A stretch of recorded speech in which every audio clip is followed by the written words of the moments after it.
Kalau kita mau membahas Al-Quran ini sesungguhnya adalah seperti lautan yang tidak bertepi. Seperti lautan yang tidak bertepi. Qul law kana al-bahru midadan li kalimati rabbi lanafida al-bahru qabla an tanfada kalimatu rabbi walau ji'na bihi abada.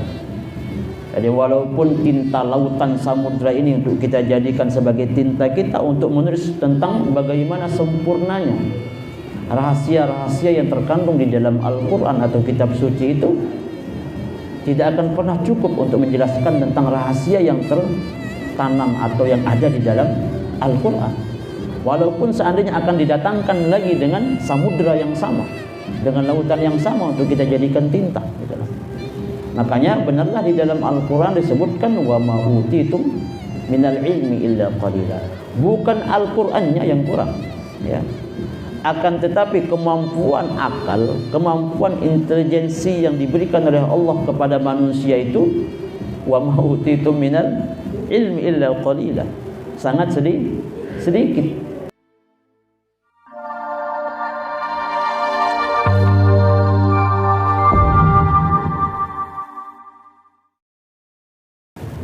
Assalamualaikum warahmatullahi wabarakatuh.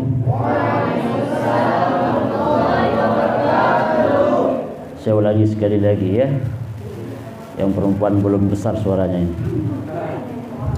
Assalamualaikum warahmatullahi wabarakatuh.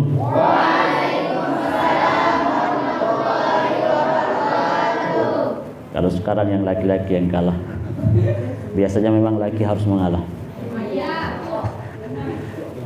dan perempuan tidak pernah salah. Bismillahirrahmanirrahim.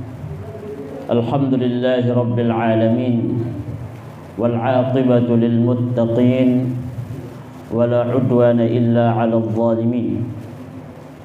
Alhamdulillah alladzi an'amana wa razaqana bimaji'i syahri Ramadan al-mubarak. Thumma as-salatu was-salamu ala sayyidina wa habibina wa syafi'ina wa qurrati a'yunina Muhammadin sallallahu alaihi wasallam wa ala alihi wa ashabihi wa man tabi'ahu bi ihsanihi ila yaumil qiyamah. Amma ba'du, yang bersama-sama kita hormati Ketua IPNU Kabupaten Lombok Tengah beserta dengan Ketua IPPNU Kabupaten yang Lombok Tengah yang alhamdulillah terus semangat mengkader para santri-santri NU di Lombok Tengah ya. Jadi mungkin selama beberapa tahun ini saya memperhatikan IPNU dan IPPNU di Kabupaten Lombok Tengah bukan semakin mundur setelah kepemimpinan Bapak Hendra, calon Bapak kan, malahan semakin maju. Alhamdulillah. Dan santri saya juga banyak yang aktif saya lihat ini, yang rekan dan rekan kita juga ada. Mana yang dari Pondok Pesantren Darul Adqiyah ini? Tuh ada kan? Banyak. Itu bentuk semangat saya ya. Bentuk semangat saya bagaimana agar santri Pondok Pesantren Darul Adqiyah khususnya ke depan bisa berkiprah ya. Tidak tahu nanti bisa menduduki kepemimpinan Lombok Tengah, kita nggak tahu ya. Jadi Ketua IPNU, Ketua IPPNU, jangan takut untuk diganti nanti ya. Siapa tahu nanti akan menggantinya adalah santri Darul Adqiyah. Semangat.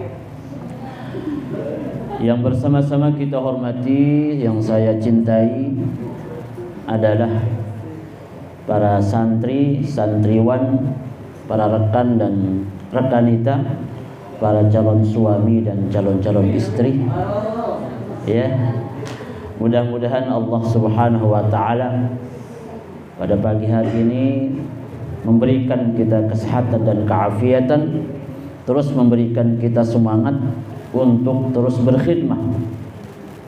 Ini adalah salah satu bentuk khidmah kita kepada Nahdlatul Ulama. Ya. Jadi apa yang kita lakukan sesungguhnya pada pagi hari ini adalah dalam rangka untuk menunjukkan eksistensi khidmah kita kepada Nahdlatul Ulama. Maka para rekan dan rekanita yang ada di sini, beginilah salah satu cara. Kalau saya suruh untuk buka kitab juga agak berat mungkin kan. Maka salah satu cara adalah membantu Nahdlatul Ulama untuk mencetak kader-kader militan Nahdlatul Ulama ke depannya. Yang pertama-tama mari kita memanjatkan puji syukur kehadirat Allah Subhanahu wa taala. Sampai pagi hari ini kita masih dalam keadaan sehat. Masih dalam keadaan walafiat walaupun masih jomblo. Ya. Walaupun belum menikah. Belum menikah itu bukan aib, ya. Belum menikah itu juga adalah nikmat, ya. Karena dengan belum menikah masih kita bisa mengembara kemana-mana, ya. Yang laki-laki bisa mengembara kemana-mana, tidak dikedang kakinya. Mau kemana kak gitu kan. Tidak bisa, orang masih bebas. Begitu juga yang rekanita, ya. Nikmat masih belum menikah itu adalah anugerah, punya kesempatan untuk mengembara, untuk mengepakkan sayapnya lebih tinggi dan lebih tinggi lagi. Kalau sudah menikah, mau kemana? Kamu nggak ada izin saya, haram. Nah, kalau saya nggak rela kamu keluar, haram kamu keluar. Jadi ada keterbatasan kalau sudah menikah. Alhamdulillah belum menikah. Karena memang belum waktunya, ya. Nanti kalau sudah waktunya, saya yakin kalau sudah berkiprah ke Nahdlatul Ulama, khususnya lewat IPNU IPPNU, nanti Allah akan kasih jodoh terbaik. Nah, Allah akan kasih istri terbaik, yang rekanita Allah kasih suami terbaik. Amin. Bila. Ya. Kita bersyukur kepada Allah Subhanahu wa taala sampai pagi hari ini kita sempurna mengerjakan ibadah puasa. Yang keberapa sekarang ini? Yang ke-18. Yang ke-18. Tidak terasa yang ke-18. Sama seperti umur kalian yang tidak terasa, kemarin masih mewek-mewek, sekarang ternyata sudah bajang-bajang. Dulu santri saya ini Sapari ini, ingat saya waktu dia belajar Iqra sama saya, ya. Masih alif bete itu dia belajar, becik sekali dia. Kalau saya perlihatkan foto waktu kecilnya, aduh jelek sekali sudah. Tapi sekarang kan berubah jadi ganteng kan. Siapa yang kenal sekarang gitu kan. Malahan dia lebih tinggi dari saya sekarang, ya. Lebih tinggi dari saya. Begitu juga santri-santri yang lain. Semua cepat berubah. Alhamdulillah sampai hari ini, hari ke-18, kita masih sempurna ibadahnya, masih sehat, masih tidak ada kekurangan. Allah masih kasih kita kekuatan untuk insya Allah sempurna ibadah puasa kita sampai hari ke-30, ya. Kita juga berdoa mudah-mudahan di sisa puasa ini bukan semakin banyak ke pasar dan mall. Inilah cobaan kalau kita jadi pemuda dan pemudi, ya. Masih lebih banyak, mudah-mudahan tidak lebih banyak ke mall, tapi lebih banyak melakukan kegiatan-kegiatan seperti ini. Ini jadi barokah, ya. Jadi kalian adalah orang-orang terbaik. Kalian adalah orang-orang yang dipilih oleh Allah Subhanahu wa taala menjadi orang-orang terbaik. Banyak orang-orang di luar sana yang sesungguhnya mereka jauh dari kegiatan-kegiatan yang positif, ya. Jauh dari kegiatan-kegiatan yang sifatnya bisa menambah wawasan dan ilmu mereka ke depannya. Maka kalian adalah orang-orang terbaik. Dengan bertambahnya jumlah Ramadan, malahan bukan mengurangi semangat kalian untuk terus, ini apanya yang bermasalah? ini ya, buitnya yang bermasalah ini. Ya, mic-nya maksud saya. Email buit ini kan. Ya. Alhamdulillah. Yang kedua, mari kita bersama-sama bersalawat kepada baginda Nabi Muhammad sallallahu alaihi wasallam. Mudah-mudahan kegiatan kita pagi hari ini dalam rangka untuk menguatkan silsilah Ahlus Sunnah wal Jamaah yang dirangkai oleh kegiatan IPNU dan IPPNU adalah salah satu cara untuk mencintai Nabi Muhammad sallallahu alaihi wasallam. Karena Rasulullah sallallahu alaihi wasallam, kita tidak perlu cerita kembali siapa beliau. Orang terbaik, manusia terbaik, dan semua kalimat-kalimat, tidak cukup kalimat kita untuk bisa mengaplikasikan dan melantunkan pujian-pujian kepada Rasulullah sallallahu alaihi wasallam. Karena saking sempurnanya manusia beliau. Dari segi apa saja sempurna. Dari kosakatanya memakai kosakata terbaik. Dari akhlaknya dia sebagai uswatun hasanah. Dari apapun yang ada. Bagaimana caranya kepada keluarga, kepada teman, kepada masyarakat, contoh terbaik itu adalah Rasulullah sallallahu alaihi wasallam. Tapi cinta kita kepada Rasulullah sallallahu alaihi wasallam itu juga ada 3 hal yang tidak bisa dipisahkan. Jadi ada 3 hal yang tidak bisa dipisahkan kalau kita mengaku cinta kepada Rasulullah sallallahu alaihi wasallam. Yang pertama pernah disebutkan bahwa ketika engkau mencintai, yang pertama adalah wajib engkau cinta, engkau suka, engkau ridha kepada Allah Subhanahu wa taala. Kenapa? Karena Allah lah yang menciptakan kita. Allah lah yang memberikan kita rezeki. Allah lah yang memberikan kita segala macam nikmat yang kita dapatkan di dunia ini kan. Maka wajib hukumnya yang pertama untuk kita mencintai Allah. Cinta dalam bentuk apa? Cinta dengan cara menjalankan perintahnya dengan baik. Ridha terhadap semua qada dan qadar yang ditentukan oleh Allah Subhanahu wa taala.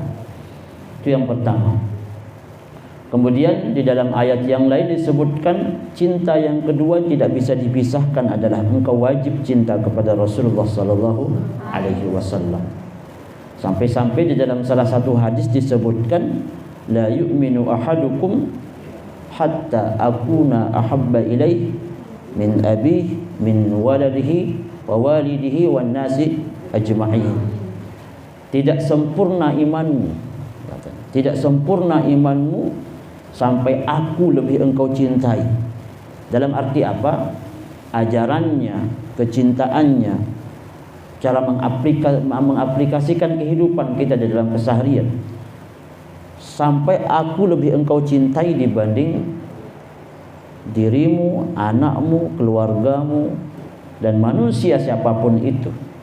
Sebaik-baik idola yang kita punya, artis A, B, C, tuan guru, bapak dan segala macam, itu tidak lebih besar sebesar cinta kita kepada Rasulullah sallallahu alaihi wasallam. Itu yang ini adalah tauhid. Tidak mengatakan ada ikhtilaf para ulama, tidak ada. Ini ada ijma' bahwa cinta kita yang paling utama itu setelah Allah, yang kedua kepada Rasulullah sallallahu alaihi wasallam. Kaum Yahudi dahulu dan kaum Nasrani, ketika Rasulullah sallallahu alaihi wasallam diutus oleh Allah di negeri Mekah dan Madinah, tempat beliau menyebarkan agama Islam yang pertama, bahwa orang-orang kafir Quraisy, orang-orang Yahudi dan Nasrani yang hidup zaman dulu di Yathrib atau Madinah, sebelum dinamai Madinah namanya Yathrib. Di sana banyak sekali suku. Ada agama Nasrani, ada agama Yahudi dan agama-agama yang lain, dan suku-suku yang lain menyatu berbaur di Yathrib atau di Madinah itu. Dan orang-orang Yahudi dan Nasrani, mereka juga sangat mencintai Nabi dan Rasul yang terdahulu, khususnya Nabi-Nabi yang dari golongan Bani Israel. Kan Nabi-Nabi yang dari 25 itu kebanyakan dari Bani Israel. setelah Nabiullah Ibrahim alaihissalam, lahirlah seorang yang namanya Nabi Ishaq. Nah, dari keturunan Nabi Ishaq ini kemudian semua nabi-nabi ke bawahnya selain Nabi Muhammad itu adalah Bani Israel. Mereka adalah orang-orang Yahudi. Baru kemudian di nabi yang terakhir itu adalah Nabi Muhammad sallallahu alaihi wasallam dari keturunan Ismail alaihissalam. Akan tetapi walaupun mereka mencintai nabi-nabi mereka, Nabi Musa alaihissalam, Nabi Ayyub, Nabi Sulaiman dan nabi-nabi yang lain, mereka mencintai orang-orang yang menolak dakwahnya Nabi Muhammad ini, mereka mencintai nabi-nabi itu.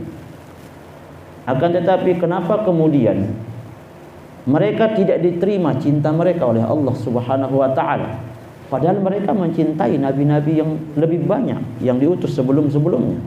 Jawabannya satu adalah karena mereka tidak mencintai Nabi Muhammad sallallahu alaihi wasallam.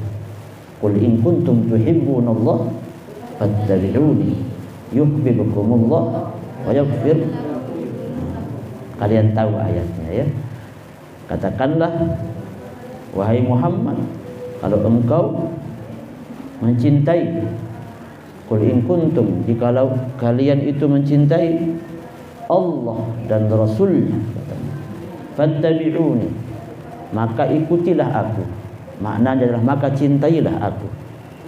Cintailah semua ajaranku, tata caraku, karena aku adalah seorang utusan yang diutus oleh Allah Subhanahu wa taala. Makanya seperti itu pada zaman Rasulullah sallallahu alaihi wasallam itu adalah satu kesatuan. Kita diminta untuk mencintai secara, kalau ada kalimat di atas 100% kita kasih, itulah ya cinta kita kepada Rasulullah sallallahu alaihi wasallam. Kemudian cinta yang ketiga yang tidak boleh terpisahkan, ini juga adalah salah satu yang sekarang banyak hilang, tapi sekarang sudah mulai lagi dia terbentuk ya. Adalah ketika engkau mencintai aku, kata Rasulullah sallallahu alaihi wasallam, maka aku tidak menganggap cintamu itu sampai kepadaku sampai kalian juga mencintai keturunan-keturunanku, atau ahlul bait bahasanya sekarang. Ahlul bait. Kalau sekarang di Lombok atau di Indonesia dikenal dengan para habaib, para sayyid itu. Mereka harus kita cinta. Makanya kata Rasulullah sallallahu alaihi wasallam, atau dalam sebuah qaul disebutkan, kadzdzaba man idda'a bihubbin nabi sallallahu alaihi wasallam wa yabghudhu li ahli baitih.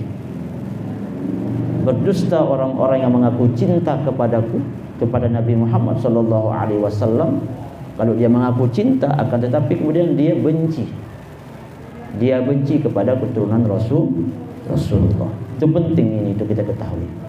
Sebagaimana posisi orang-orang yang ya habaib kan sama juga seperti kita kan, punya salah, punya dosa.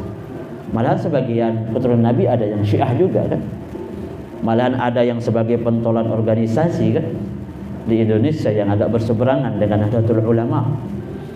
Maka para ulama kemudian menjelaskan, bagaimanapun nanti seorang keturunan Rasulullah sallallahu alaihi wasallam atau keturunan para yang disebut habaib, yang pertama wajib kita cinta kepada kepada nasabnya. Wajib kita cinta kepada syakhsiyahnya ya. Kita suka kepada nasabnya, dia adalah ada darah daging Nabi Muhammad. Wajib juga kita cinta kepada syakhsiyahnya. Syakhsiyahnya itu adalah kepada pribadinya.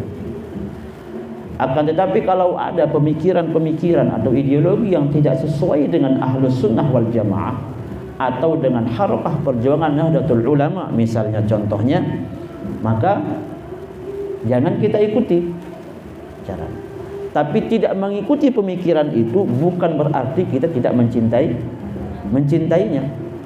Sama seperti saya punya guru misalnya, ada hal-hal yang tidak saya sependapat dengan guru saya. Atau ketika Imam Asy-Syafi'i punya guru Imam Malik, banyak kan pendapat-pendapat yang tidak sesuai di dalam kaulnya, maka mendirikan mazhab baru yang namanya mazhab Syafi'i. Akan tetapi walaupun berbeda, tidak sependapat dengan kaul gurunya, bukan berarti kemudian Imam Syafi'i tidak cinta kepada Imam Maliki. Begitu juga selanjutnya dan imam-imam mazhab yang lain, Imam Hanafi, kemudian Imam Hambali. Nah, begitu juga posisi kita dengan para habaib. Karena memang ini adalah dicontohkan langsung oleh Nabi. Kalau kamu ngaku cinta sama saya, kamu harus cinta juga sama keturunanku. Nah, maksudnya seperti tadi itu. Boleh kita berbeda pendapat, akan tetapi cinta harus tetap tertanam.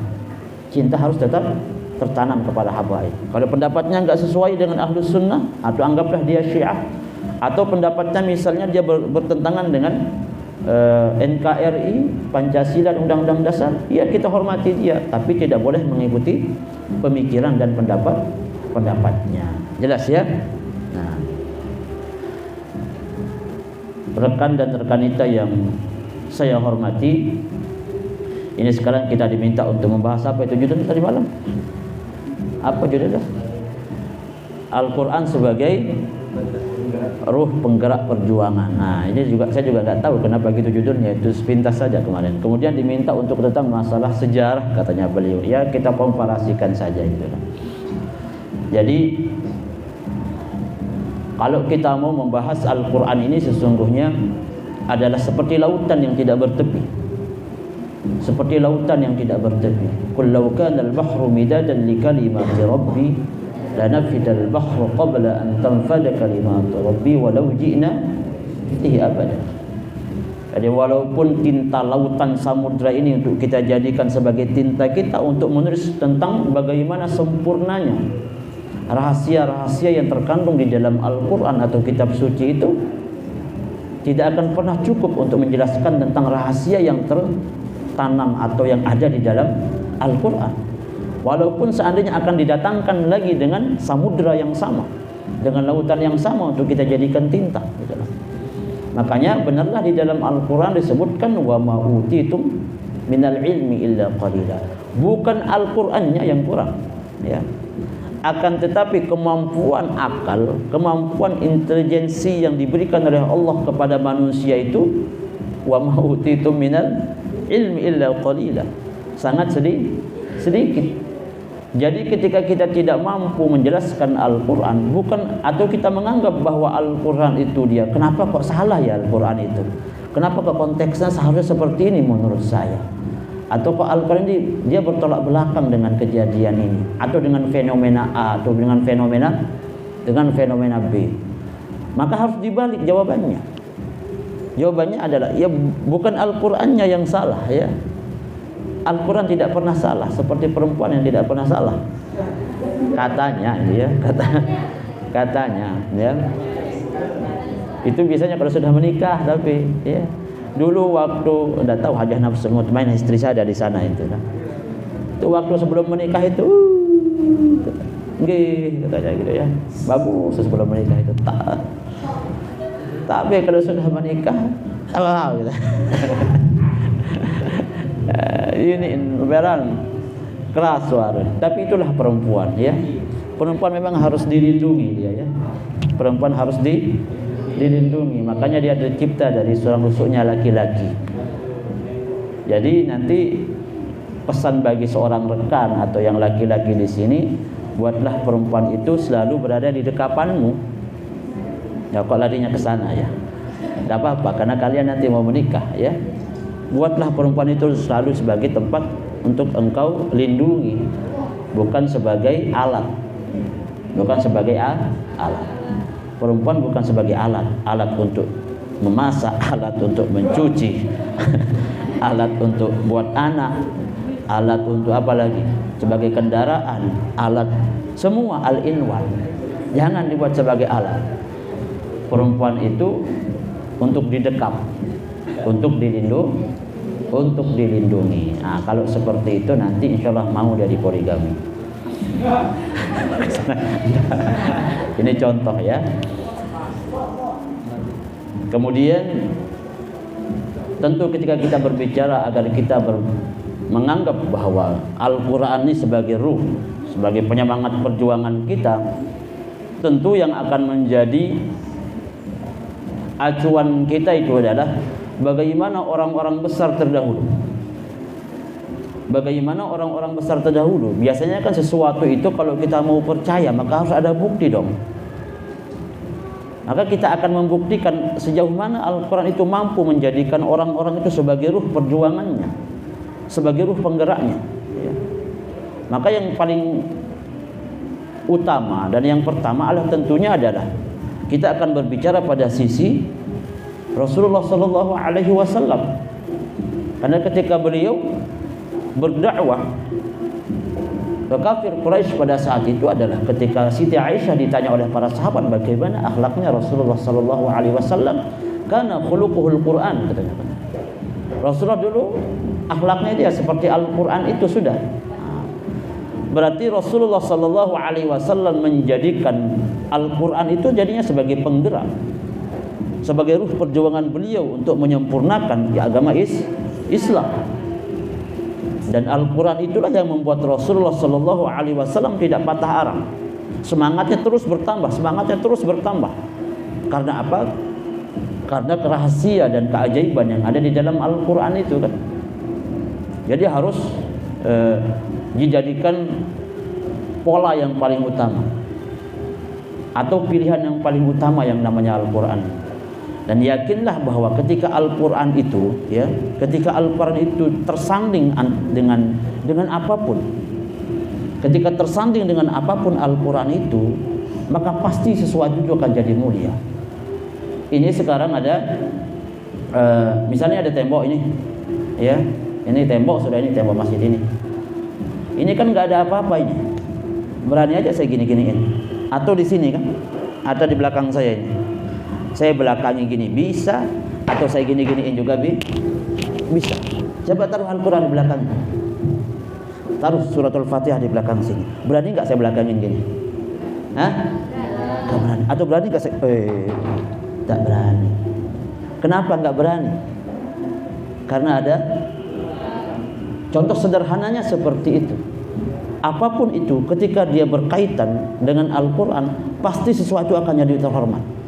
Pasti sesuatu itu akan jadi mulia dan terhormat kalau dia disandingkan dengan Al-Quran, ya. Apa coba membuktikan? Kamu taruh HP, punya HP, mungkin nonton YouTube, itu bisa kamu gini-gini kan Al-Quran, kamu gini-gini, terus mungkin kamu taruh di sini, kamu taruh di sini. Tapi kalau kamu buka HP, kamu lagi ngaji kayak gini, kan boleh ini. Kalau kita berbicara tentang hukum ini kita baca lagi murajaah, terus enggak kamu tutup Al-Qur'annya. Berani enggak kamu giniin? Hah? Berani enggak? Tidak berani. Kenapa kok tiba-tiba HP itu menjadi mulia dan terhormat, enggak berani saya giniin? Hah? Karena ada tulisan Al-Qur'an itu. Ya kecuali saya kemudian ginikan, maka tidak ada masalah, hilang. Maka para ulama sudah menjelaskan boleh. Karena dia adalah digital. Jadi tidak ada masalah. Tidak ada masalah. Jelas itu ya. Makanya kemudian ruh Al-Quran itu yang paling utama. Jadi kalau kita mau berbicara lebih tinggi lagi, Rasulullah menjadi manusia yang paling mulia, menjadi nabi yang paling mulia. Selain bahwa karena akhlaknya beliau, itu karena sebab ada melekat Al-Quran itu pada diri Nabi Muhammad. Maka berubahlah Nabi sebagai nabi yang paling mulia. Ketika malaikat Jibril, tugasnya apa malaikat Jibril? Menyampaikan wahyu kepada Rasulullah Sallallahu Alaihi Wasallam. Maka otomatis kemudian malaikat Jibril menjadi pemimpinnya para malaikat karena ada Al-Quran yang dia bawa. Ada santri misalnya di sini penghafal Quran. Ini Lisa kemarin selesai 30 juz kan? Gimana Lisa Rianti sini? Ini kan tinggal murajaah saja. Selesai setornya 30 juz di pondok kemarin. Maka otomatis nanti pasti ketika ada rekan ini ya. Misalnya udah menghafal 30 juz, udah cantik, udah S1, kemudian punya makom yang baik. Kira-kira ada nggak laki-laki yang nggak tertarik? Secara naluri fitrah, secara fitrah loh ya. Secara fitrah yang manusia itu pasti ingin sesuatu yang baik. Fitrah itu, nggak ada manusia walaupun dia maling pasti dia pengen cari laki-laki perempuan yang baik, ya. Secara fitrah pasti mengatakan dia mau, walaupun mana-mana kurang lebih ada ade dan bani sebut. Itu karena ada Al-Quran, ya. Begitu juga suara. Ini contoh sederhana sebelum kita masuk ke yang lain. Begitu juga dengan suara. Kalau dilantunkan dengan baik, misal sekarang di ada Safari, misalnya yang bagus suaranya, saya nggak tahu yang lain gitu ya. Kalau kita suruh Safari ngaji, dengan Wandi kita suruh ngaji, ya. Dua orang ini kita padankan di tempat ini, pasti akan berbeda hasilnya, ya. Yang satu mungkin akan bilang subhanallah, yang satu mungkin akan bilang innalillah. Ya. Kenapa? Karena kualitasnya itu, cara membacanya itu. Ada yang dengan bacaan yang baik, dengan suara yang baik. Yang satunya ada pakai suara yang robek. Ya. Jadi beda intensitasnya, beda pengaruhnya. Itu jelas ya. Jadi pertama, Rasulullah ketika berdakwah itu dia pakai Al-Quran. Penggeraknya itu, ruhnya itu adalah Al-Quran sebagai penguatnya. Bagaimana cobaannya Rasulullah itu? Sangat berat, tapi Al-Quran lah yang menguatkan beliau untuk menjadi terus semangat menyempurnakan dakwah agama Islam. Kemudian kalau kita berbicara para sisi sahabat-sahabat Rasulullah Sallallahu Alaihi Wasallam, tentunya apa yang dilakukan para sahabat itu tidak akan jauh dari apa yang dicontohkan oleh Rasulullah. Seperti menjiplak sesuatu. Jadi kehidupan para sahabat itu adalah jiplakan dari kehidupan Rasulullah Sallallahu Alaihi Wasallam. Makanya kemudian para ulama mengatakan fase masa terbaik setelah masanya Rasulullah Sallallahu Alaihi Wasallam meninggal dunia itu adalah fase para sahabat. Berapa jumlah sahabat Rasul? Banyak sekali. Nggak bisa kita hitung. Sampai asar nggak selesai nanti namanya. Dan saya juga tidak menghafal. Tapi tidak perlu kemudian kita akan contoh satu persatu. Terlalu panjang kita akan mencontohkan peristiwa bagaimana para sahabat Rasulullah Sallallahu Alaihi Wasallam. Dan enaknya para sahabat Rasulullah Sallallahu Alaihi Wasallam ini pasti dia mempunyai khususiyah. Pasti dia mempunyai khususiyah. Seperti model ada seorang guru yang mempunyai beberapa murid. Ada seorang guru yang mempunyai beberapa murid. Pasti guru itu tahu. Pasti itu guru tahu. Ini anak saya kayaknya nih pinternya nanti ini di ilmu tafsir gitu. Oh ini nanti murid saya yang satu nanti pinternya nanti ini di bahasa ini. Oh ini kayaknya nih dia nak tahu lo ngaji nih, lagu pinter begawean nih. Oh, kita suruh lu perang, kita buat dia jadi insinyur misalnya. Pasti dia punya khususiyah. Walaupun mereka juga mengenal Islam dengan baik. Begitupun para sahabat Rasulullah Sallallahu Alaihi Wasallam. Di antara salah satu mukjizatnya Nabi Muhammad Sallallahu Alaihi Wasallam zaman dulu, Rasulullah itu dia mengetahui tupoksi apa yang harus dikerjakan oleh sahabatnya. Rasulullah itu tahu ini sahabat saya ini keahliannya di bidang apa. Ini sahabat saya ini otaknya bagus ini, jenius ini. Makanya kita kenal para periwayat hadis itu kan tidak banyak. Walaupun ratusan ribu jumlahnya sahabat Rasulullah, yang menjadi periwayat hadis kan tidak banyak. Ada Abu Hurairah, ada Ibnu Abbas. Hatta kemudian sahabat Rasulullah yang paling dekat yaitu Abu Bakar juga tidak banyak yang kita dengar banyak riwayatnya. Rasulullah tahu ketika Abu Hurairah misalnya mempunyai intelijen atau IQ yang baik, maka Rasulullah mengajak Abu Hurairah untuk tetap tinggal di Ahlus Suffah atau di pinggiran Masjid Nabawi pada saat itu. Abu Hurairah nggak pernah kemana-mana, terus saja berkhidmah sama Nabi Muhammad. Apa yang diucapkan oleh Rasulullah selalu didengar oleh Abu Hurairah.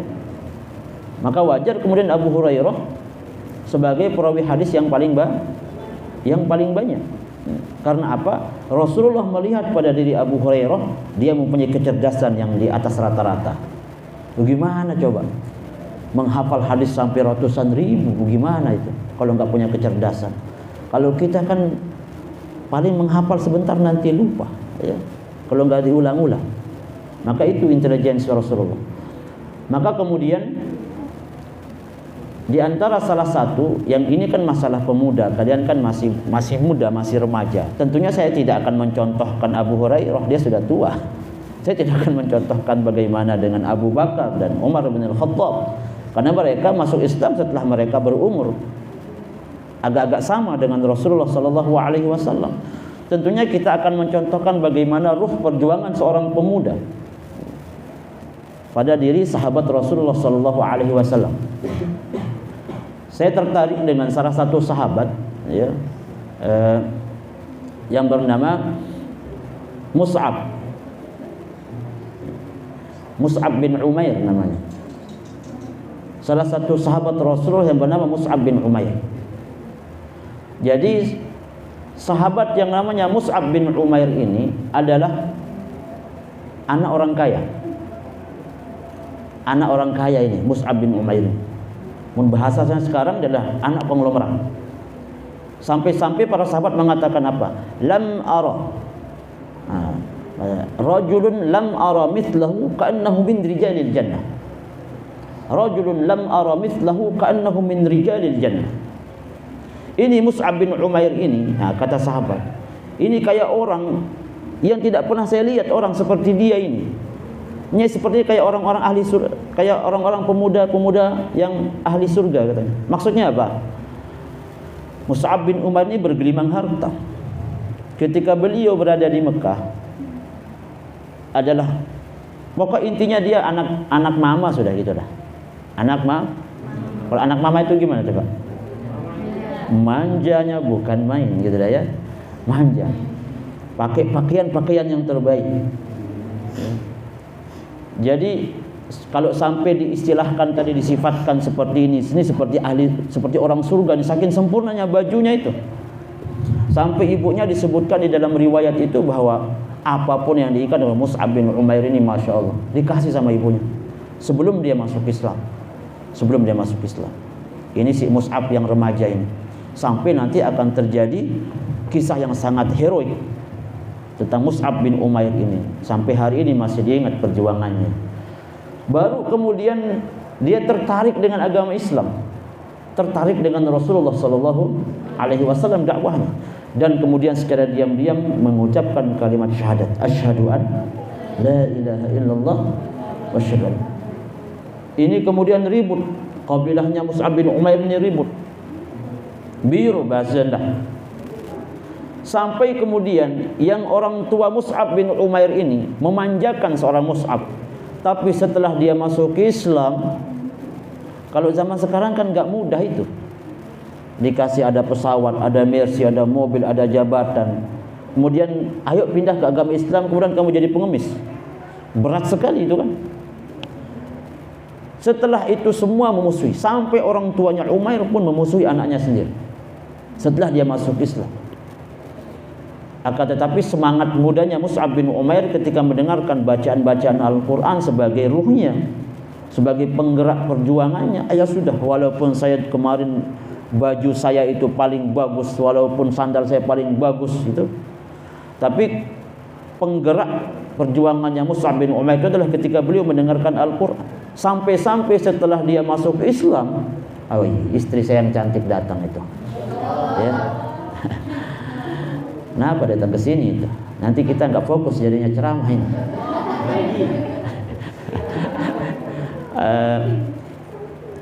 Ketika Mus'ab bin Umair, sudah aja masuk sudah ya. Sekalian dia dengar pengajian dari saya suaminya. Karena kalau lagi berdua nggak bisa ngaji. Kalau lagi berdua nggak bisa ngaji gitu. Ketawa yang laki-laki nih. Kita lanjut ya. Sampai-sampai disebutkan Mus'ab bin Umair ini yang awalnya pakaiannya memakai pakaian terbaik yang ada pada zaman itu, berubah dia pakai burdah. Berubah dia pakai pakaian burdah. Pakaian burdah yang diistilahkan bahwa Mus'ab bin Umair itu mun bahasanane sobek-sobek. Nah, ini istri saya yang cantik ini datang. Oh, insyaallah. Sudah selesai acaranya? Oh iya, udah. Nanti saya tambah kamu ya. Oke, sampai beliau memakai burdah. Sampai beliau memakai burdah yang robek-robek. Tapi ternyata Mus'ab bin Umair karena pengaruh Al-Quran yang didengarkan dari Rasulullah SAW itu, semua kemegahan duniawi itu dia lempar. Nggak apa-apa saya pakai burdah ini, yang robek ini, nggak apa-apa saya pakai, asalkan Rasulullah cinta sama saya dan Allah cinta sama saya. Sampai kemudian sebelum Rasulullah SAW hijrah ke Madinah, yang diutus oleh Rasulullah pertama kali yang diutus sebelumnya adalah Mus'ab bin Umair yang masih remaja ini, masih muda lah bahasa kita. Diutus oleh Rasulullah Mus'ab bin Umair ini menuju Madinah untuk berdakwah di Yathrib. Namanya sebelum Madinah namanya Yathrib. Berdakwah Mus'ab bin Umair ini karena beliau punya keahlian. Rasulullah melihat Mus'ab bin Umair ini mempunyai keahlian di dalam berdakwah. Diutus Rasulullah ke Madinah, sampai kemudian sebagian besar penduduk Madinah ini Islam karena sebab Mus'ab bin Umair. Ini orang pemuda loh ini. Bisa mengubah tataran peradaban. Tidak mudah membuat masuk orang Islam itu. Coba kamu pergi ke sana, kalau di utaranya pondok itu ada namanya Kraning, biasa dengan Gorok-Bawi doang kan. Itu di utaranya pondok itu kan, sananya jalan itu ada namanya Kraning. Coba kamu dakwah sana, kalau kamu dapat 1 sehari saya kasih 1 juta. Susah kan, berdakwah itu susah sekali. Akan tetapi Mus'ab bin Umair ketika diutus ke Madinah oleh Rasulullah dengan ilmu yang sudah diberikan oleh Rasulullah, mendakwahi orang Yahudi, mendakwahkan orang Nasrani, mendakwahkan kafir Quraisy, mendakwahkan orang-orang yang menyembah agama Majusi. Semua akan jadi satu di tempat itu. Beliau mampu memasukkan mereka ke dalam agama Islam. Sebagian besar masuk agama Islam setelah Mus'ab bin Umair ini masuk ke Madinah. Berarti ada ruh perjuangan seorang pemuda yang mampu merubah tatanan agama, tatanan kepercayaan di Yathrib pada saat itu, dari seorang pemuda yang namanya Yathrib, yang namanya Mus'ab bin Umair ini. Dari mana? Dari ruh Al-Quran yang pernah diajarkan oleh Rasulullah. Apakah sudah selesai? Belum selesai. Bagaimana semangat perjuangannya dia buat Al-Quran jadi ruh? Tentunya nanti tinggal dikomparasikan ke perjuangan IPNU, PBNU maksudnya. Kita mungkin tidak akan bisa menggapai sebagaimana ruh perjuangannya Mus'ab bin Umair, tapi minimal bahwa kita punya semangat seperti semangatnya dia untuk memperjuangkan Nahdlatul Ulama kayak gitu lah. Untuk memperjuangkan Ahlus Sunnah wal Jamaah, untuk membesarkan IPNU, PBNU di Kabupaten Lombok Tengah. Ya, untuk kemudian kita mencari orang-orang baru, santri-santri baru, calon-calon baru untuk masuk ke IPNU dan PBNU ini. Belum selesai itu bagaimana kerja Mus'ab bin Umair, sampai kemudian saking besar pengaruhnya Mus'ab bin Umair dan semangat ruh perjuangannya di dalam agama Islam, diajaklah pada satu saat ketika Rasulullah SAW sudah hijrah ke Madinah untuk perang yang sangat terkenal yang namanya Perang Uhud. Pernah dengar namanya Perang Uhud? Pernah? Hajjah Nafsul Mutmainah, pernah dengar Hajjah Perang Uhud? Pernah dengar? Ya harus dengar. Kamu suaminya Tuan Guru, masa malu saya nanti kalau kamu nggak pernah dengar. Peperangan Uhud, Mus'ab bin Umair diajak oleh Rasulullah ikut di Perang Uhud. Di mana dalam sejarah Islam yang terkenal bahwa di dalam Perang Uhud itu Rasulullah kalah di dalam Perang Uhud itu. Karena ya dalam tanda kutip karena masalah ghanimah saja kan. Tapi bukan itu yang akan kita bicarakan. Yang akan kita bicarakan adalah semangatnya Mus'ab bin Umair ketika ikut Perang Uhud. Rasulullah SAW menugaskan Mus'ab bin Umair ini sebagai pembawa bendera, sebagai pembawa liwa. Jadi pada saat dulu ketika zaman peperangan pada zaman Rasulullah itu, bahwa orang yang memegang bendera adalah orang yang paling mulia, orang yang paling dimuliakan oleh Rasulullah. Makanya para sahabat itu ketika sebelum perang pasti berjejer para sahabat dulu. Berjejernya gimana? Mereka berharap mereka yang pegang bendera. Akan tetapi kemudian bendera itu diberikan kepada Mus'ab bin Umair. Membahasannya ya bendera itu perang memang harus ada itu kan, harus ada sebagai penggerak. Artinya Mus'ab diperintahkan oleh Rasulullah untuk diamanahkan membawa bendera ketika perang. Tentunya ada senjata juga gitu kan. Tapi intinya bendera itu. Berangkatlah para Rasulullah bersama para sahabatnya dan Mus'ab bin Umair menuju perang Uhud. Di dalam salah satu kisahnya kemudian perang Uhud ini kalah Rasulullah bersama pasukannya, dan di antara salah satu korban di dalam perang Uhud adalah Mus'ab bin Umair. Nah, itu yang sangat istilahnya sangat berkecamuk praharanya. Singkat cerita, di dalam peperangan itu Mus'ab bin Umair sedang dia pegang itu bendera, peperangan sedang berkecamuk, kemudian umat Islam akan kalah. Datanglah kemudian seorang kafir Quraisy ini, salah satu orang kafir Quraisy, ditebanglah kemudian tangan kanannya Mus'ab bin Umair ketika memegang bendera ini. Ditebang ini. Terpeleng bahasanya, tertebas lah. Bahasa Lomboknya tertebas. Dipotong tangan kanannya, kemudian bendera lari ke kiri.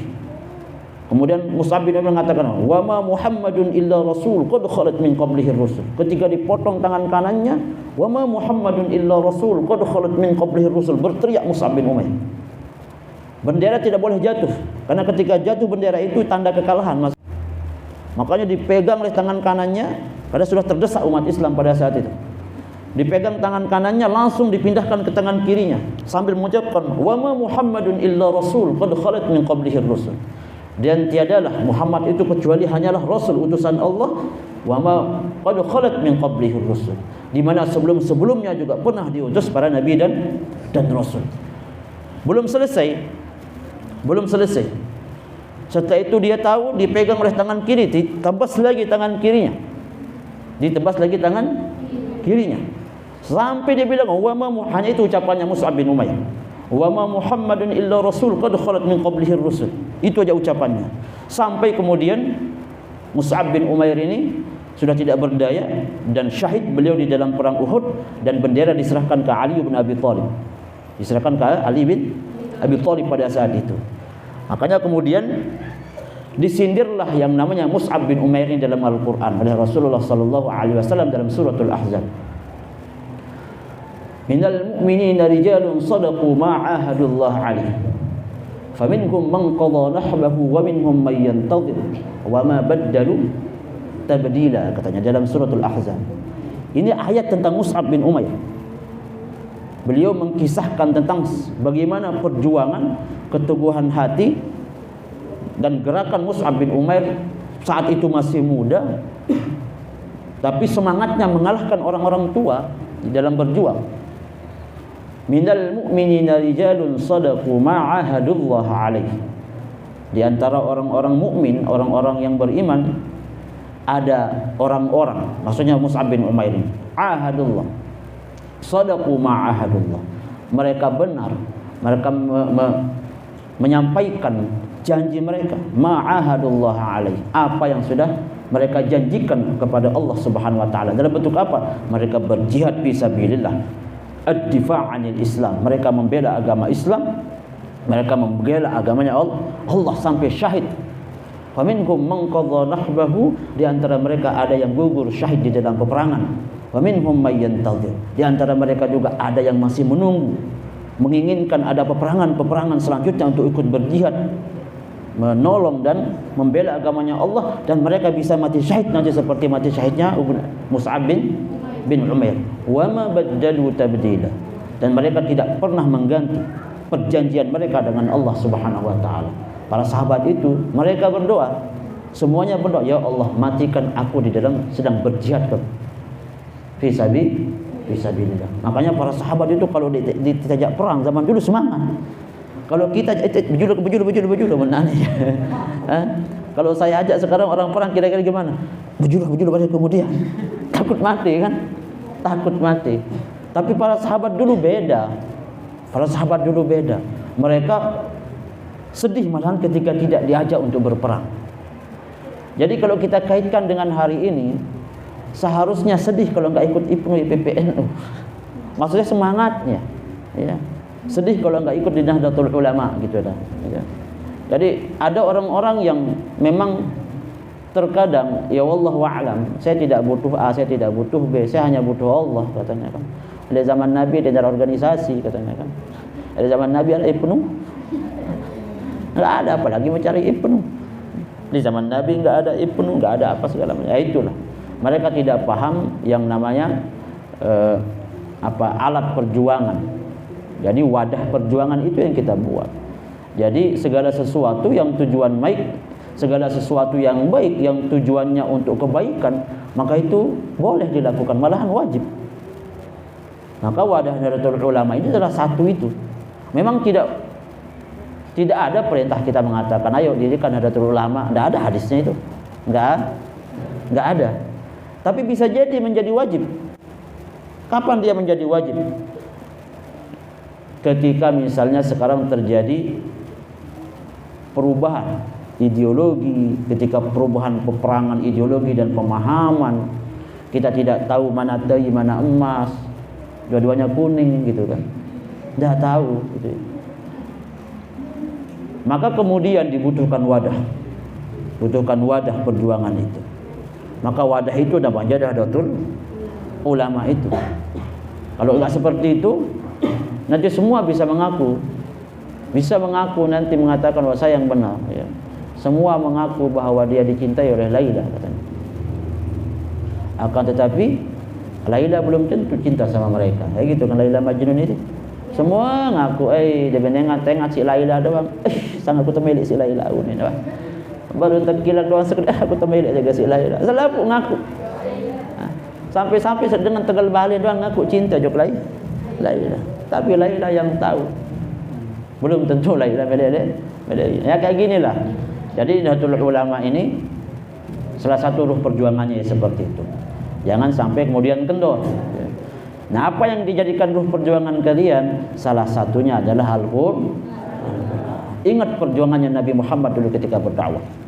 Ingat perjuangannya Mus'ab bin Umair, seorang pemuda yang berjuang sampai titik darah penghabisan, sampai syahid di dalam perang Uhud dengan bekal dan semangat Al-Qur'an. Ini banyak ini ke dalam Al-Quran, kita pemuda-pemuda itu, ya. Kalau kita mau sebut orang sejarah-sejarah pemuda itu malahan sebagai penggerak. Enggak ada kita temukan yang orang-orang yang mau mati yang tua-tua ini, ya. Sedikit kita temukan. Kamu kenal Muhammad Al-Fatih? Seorang penakluk Konstantinopel. Muhammad Al-Fatih, pemuda berumur 25 tahun, menaklukkan Konstantinopel. Itu namanya Muhammad Al-Fatih. Ternyata setelah saya baca sejarahnya, Muhammad Al-Fatih itu ketika kecil dia dididik dengan Al-Quran. Dia dididik untuk menghafal Quran, dididik untuk semangat Al-Quran, pemahaman ilmu agama dengan baik. Maka ketika umur 25 tahun mampu menaklukkan Konstantinopel itu. Dari semangat apa? Semangat Mus'ab, semangat Al-Quran itu yang sekarang. Belum lagi kalau yang di dalam Al-Quran kan banyak sekali. Kalau kamu sebut Ashabul Kahfi, berapa orang itu? 3 orang pemuda, ada yang sampai lebih malahan. Ada yang bilang sampai 7. Itu mereka adalah para pemuda, bukan orang tua, ya.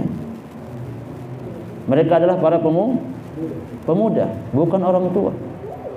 Kamu lihat misalnya Nabi Ismail, bagaimana ruh perjuangan dia itu. Dia anak kecil apa pemuda apa orang tua ketika saat itu? Orang muda. Wadhkur fil kitab Ismail innahu kana shadiqal wa'di wa kana rasulan nabiyya. Dia adalah seorang pemuda yang teguh pendiriannya, memegang agama Allah, yakin dengan perjanjian dan janji-janjinya Allah Subhanahu wa taala. Walaupun saya disembelih, saya siap sebagai bentuk perjuangan saya membela agamanya Allah. Saya percaya dengan janjinya Allah. Sampai disebutkan wadhkur fil kitab Ismail. Dan ingatlah tentang kisah perjuangan Nabi Ismail yang ada dalam Al-Quran. Innahu kana shadiqal wa'di. Nabi Ismail itu kana shadiqal wa'di. Dia shadiqal wa'di, dia mempercayai janji. Beliau mau melakukan janjinya dengan sulit sembelih. Innahu kana rasulan nabiyya. Itu jelas sekali disebutkan dalam Al-Quran perjuangan. Yang paling banyak sejarahnya dalam Al-Quran siapa? Pertama ada Nabi Musa, seorang pemuda. Ada Nabi Yusuf, cerita cinta yang paling menarik dalam Al-Quran, ya. Seorang Nabi Yusuf. Tahu kamu Nabi Yusuf? Kapan kenalnya? Tahu sejarahnya dalam Al-Quran. Nabi Yusuf ini seorang pemuda dia. Sampai disebutkan juga di dalam Al-Quran bahwa Nabi Yusuf ini adalah, Masya Allah, fitnah apa kalau Nabi Yusuf? Apa fitnahnya kalau Nabi Yusuf? Apa fitnahnya kalau Nabi Yusuf? Memang sumber perempuan ini memang. Sumber apa? Tergantung. Bisa sumber bencana, bisa sumber kenikmatan. Tergantung kita mau ambil nama. Nabi Yusuf itu kan paling panjang dia. Cerita Nabi Yusuf itu paling panjang karena memang manusia banyak yang Kenapa paling panjang cerita Nabi Yusuf? Ya karena itu banyak manusia yang tergiur dengan itu. Kalau enggak perempuan, ya tahta. Kalau harta, tahta dan wanita. Tidak pernah kita dengar harta, tahta dan laki-laki, enggak. Enggak ada. Yang ada harta, tahta dan wanita. Ya. Karena wanita itu indah. Wanita itu indah. Nahnu naqussu 'alaika naba'ahum bil haqq, katanya. Innahum fityatun amanu bi rabbihim wa zidnahum huda. Bahwa terlalu panjang nanti, ini udah mau 1 jam karena permintaannya 1 jam. Saya akhiri saja. Bagaimana dulu ketika Nabi Yusuf itu yang pertama disebutkan dia bisa menjadi raja. Dalam riwayat yang lain disebutkan sebagai menterinya, kan? Sampai kemudian bukan hanya seorang raja, dia juga menjadi seorang nabi dan rasul, dan menaklukkan seorang perempuan. Tapi menaklukkan seorang perempuan itu dengan cara hebat, bukan dengan cara mengikuti hawa nafsunya. Menaklukkan seorang perempuan, seorang Siti Zulaikha, istrinya seorang raja saat itu, yang di dalam salah satu riwayat disebutkan Siti Zulaikha ini tidak pernah dipegang sama suaminya. Siti Zulaikha ini tidak pernah dia masih perawan, tapi dia istri raja, Siti Zulaikha ini. Kemudian ketika melihat yang namanya Nabi Yusuf, ada enggak wajah-wajah Nabi Yusuf? Ada yang membuat kalian bisa palang langsung di depan-depan ini? Enggak ada. Nabi Yusuf itu saking gantengnya, katanya gitu. Saking gantengnya ketika dilihat oleh para perempuan itu kan dipotong tangannya dan tidak kerasa. Tuh aneh itu, gimana itu gantengnya orang itu ya gitu. Kok ganteng sekali. Tapi ya itulah namanya mukjizat Allah yang diberikan oleh Allah Subhanahu wa taala kepada Nabi Yusuf. Tapi bukan masalah perempuannya. Yang penting niki adalah bagaimana semangat seorang Nabi Yusuf. Seorang semangat Nabi Yusuf, yang pertama dia sangat dikhianati oleh saudara-saudaranya. Kemudian dia dijadikan seorang budak. Ketika menjadi seorang budak, masuk ke dalam kerajaan, difitnah oleh seorang perempuan. Kalau bukan karena perlindungan Allah, ikut kemungkinan Nabi Yusuf, bukan Nabi Yusuf alaihissalam, untuk jatuh ke dalam lubang perzinahan itu. Tapi tidak. Tapi beliau masih ingat dengan Allah Subhanahu wa taala sampai kemudian diangkat menjadi seorang raja. Ini kan perjalanan seorang pemuda yang awalnya hina dina, dilempar, dibuang oleh saudaranya ke dalam sumur, kemudian dijadikan seorang budak, dan ternyata pernah ada budak yang jadi raja. Kita kan bukan budak gitulah. Jadi semua yang ada di dalam Al-Quran adalah penggerak sebenarnya. Semua yang ada di dalam Al-Quran itu adalah sebagai ruh perjuangan kita. Jadi sekali saja kita melenceng perjuangan apapun itu, entah itu pondok pesantren, entah itu NU, entah itu PPNU, keluar dari Al-Quran, ruh perjuangan ini, maka akan hilang barokahnya, maka akan hilang keberkahan yang akan diberikan oleh Allah Subhanahu wa taala kalau sampai kita melenceng dari tuntunan Al-Quran sebagai ruh perjuangan kita. Jadi dari mana kita ambil? Ya, kita ambil contoh-contoh sederhana tadi, yaitu dari kisah-kisah yang ada dalam Al-Quran. Kemudian kita korelasikan dengan perjuangan kita hari ini. Maka insya Allah dengan cara seperti itu, sekecil apapun perjuangan kalian di IPNU, IPPNU yang saya yakin juga tidak digaji, dan dari mana juga gajinya, nggak ada. Tapi tidak digaji, punya semangat yang besar, punya ruh yang besar, punya perjuangan yang besar. Sama dulu seperti ketika sahabat Rasulullah SAW dan orang-orang besar itu, mereka juga tidak digaji. Satu hanya niatnya, li'ila'i kalimatillah, untuk meninggikan, memuliakan agamanya Allah Subhanahu wa ta'ala. Jelas ya? Ya, mudah-mudahan apa yang saya sampaikan ini bermanfaat. Ya, ini sudah pas 1 jam. Dan mudah-mudahan apa yang khususnya saya sampaikan dan untuk kita semua ini bisa menjadi motor penggerak kita bersama. Untuk jangan patah arang, jangan melihat dunianya, lihat barokahnya. Ya. Di Nahdlatul Ulama ini jangan lihat uangnya, jangan lihat jabatannya. Nanti rusak habis kamu kalau itu tujuannya. Tapi lihat nilai khidmah dan barokah yang akan kita dapatkan kalau kita berjuang di Nahdlatul Ulama. Sekian. Mudah-mudahan apa yang saya sampaikan ini bermanfaat. Wallahul muwaffiq ila aqwamit thoriq. Assalamualaikum warahmatullahi wabarakatuh.